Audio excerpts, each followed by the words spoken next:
Youtubeurs, youtubeuses, bonjour, bienvenue donc sur ma chaîne. Comme d'habitude, vous pouvez me joindre au 07 70 01 32 65. Vous pouvez aussi prendre des rendez-vous en ligne ou à distance via doctolib.fr. Je vous annonce aussi, comme je l'ai fait précédemment, que la refonte de mon site va être engagée d'ici peu. Donc du coup, ça va être un petit peu compliqué de pouvoir me joindre. Malgré tout, tant que ça n'est pas fait, vous pouvez continuer à y aller. Donc c'est sophrologie-psy.com. Mon GSM 07 70 01 32 65. Maintenant, je voudrais vous parler, à la suite de cette vidéo que j'ai faite tout à l'heure, de quelques 19 minutes, me semble-t-il, d'autre chose de très important. Imaginons que ce projet, pour des raisons déjà de fond, n'arrive pas à voir le jour et que des donateurs aient donné finalement cet argent. Qu'est-ce que vont devenir les dons? Sachez que l'endroit où je fais la récolte de cette cagnotte eh bien, me permet de rembourser chacun et chacune d'entre vous. C'est-à-dire que si en 2021, je n'ai rien, tout l'argent que vous aurez donné eh bien, vous sera remis et rendu. Voilà. Maintenant, je voudrais vous parler aussi d'autre chose de très important qui est la qualité de l'humanité, en fait, de l'humain, au travers la souffrance. Et pourquoi est-ce que certains individus sont particulièrement seuls et abandonnés face à leurs problématiques de manipulation perverse narcissique. Je vais reparler une fois de plus de Fleur. Fleur est un exemple typique donc d'un vécu de plusieurs années avec une absence d'aide extérieure, des remises permanentes dans le traumatisme, des obligations, des sacrifices de sa propre personne. Fleur est un exemple. Il y a d'autres exemples. C'est vrai que lorsque l'on vit la manipulation pervers narcissique, ou en tout cas la violence morale, et quand on est à l'écoute, ce qui est aussi mon métier, et donc j'entends les gens parler, je ne cesse d'entendre des gens qui sont dans un abandon quasi total. C'est-à-dire qu'ils n'ont pas la force d'arriver à trouver des solutions, et beaucoup tournent un petit peu dans leurs problématiques, évoluent certes, mais en même temps voilà, tournent dans leurs problématiques et n'arrivent pas forcément à pouvoir finalement trouver un point de repère, quelque chose qui va les aider à avancer. Or, cette maison qui serait ouverte sur l'extérieur, comme je l'ai dit tout à l'heure dans l'autre vidéo, eh bien, va permettre à ces personnes de pouvoir venir. Il y a quelques années, j'ai eu la possibilité de devoir me battre sur plusieurs fronts.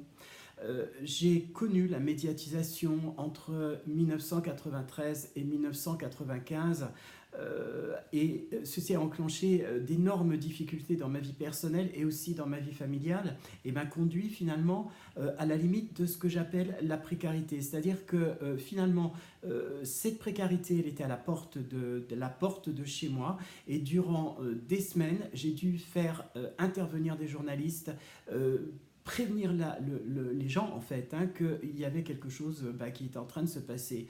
Et cette médiatisation m'a fait prendre conscience à l'époque de l'abandon aussi quand on annonce quelque chose et que finalement eh bien, vous perdez votre travail, vous perdez votre toit, vous êtes à la tête d'une famille et il y a un risque de vous trouver finalement complètement exclu et à la rue. Je l'ai dit, il y a quelques années, ces rencontres m'ont permis de dénoncer quelque chose qui était absolument inadmissible, mais aussi qui était un aveu de vie privée, et en même temps un aveu pour que d'autres personnes qui étaient dans ma situation ne se sentent plus seules et puissent arriver en fait, grâce à l'écoute, de pouvoir s'en sortir. Voilà. Ça a été extrêmement compliqué. Tout ça s'est passé il y a plusieurs années, donc on va dire 24 ans, 25 ans maintenant. Entre-temps, les choses ont évolué. Cependant, il est important de savoir que chaque combat que l'on mène dans l'existence demande une certaine force et une certaine foi. C'est très facile de baisser les bras, de se dire qu'après tout, puisqu'on est sorti de situations compliquées, qu'on a un travail, qu'on a une vie qui semble à peu près normale, eh bien, on est sauvé. Après tout, que demande le peuple? Moi, je n'ai jamais été pour le chacun pour soi. Le métier que j'ai choisi est un métier qui est tourné vers les autres et qui est tourné aussi vers l'écoute empathique et vers l'accueil de toutes les personnes, quel que soit leur parcours. Et c'est vrai que cette écoute demande aussi énormément d'attention.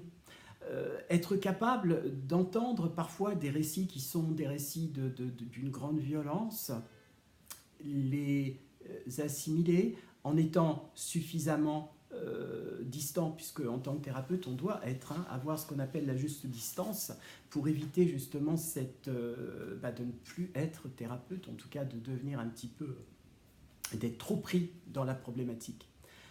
Pourtant, lorsque j'ai commencé à travailler avec les violences faites par la manipulation, aux violences faites en général, eh bien, je me suis senti dans l'obligation de devoir réagir parce que j'avais eu la chance de m'en sortir et que peut-être d'autres personnes, eh bien, elles n'avaient pas cette chance. L'histoire m'a montré qu'effectivement c'est arrivé. Voilà.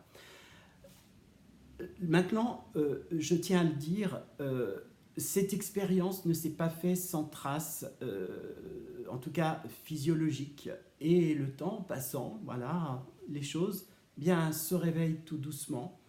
Et il y a une force, une volonté interne de pouvoir arriver, malgré toutes ces épreuves qui sont encore peut-être présentes, eh bien, à poursuivre une idée. Je n'ai jamais de toute ma vie abandonné une seule fois un projet auquel je croyais. Je crois de manière profonde en l'humain. Je sais que l'humain n'est pas, quand il en a la possibilité, rien que mauvais ni que bon. Il est entre les deux. La partie sombre et la partie claire cohabitent à l'intérieur de chacun. C'est pour cette raison que j'ai besoin, comme je vous l'ai dit, de votre aide. Et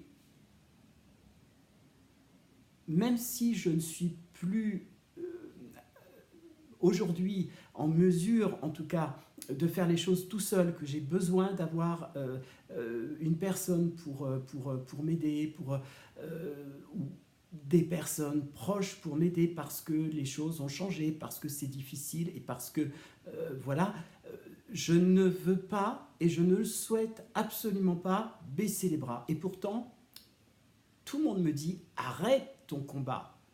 Ça va te manger la vie, ça va te détruire.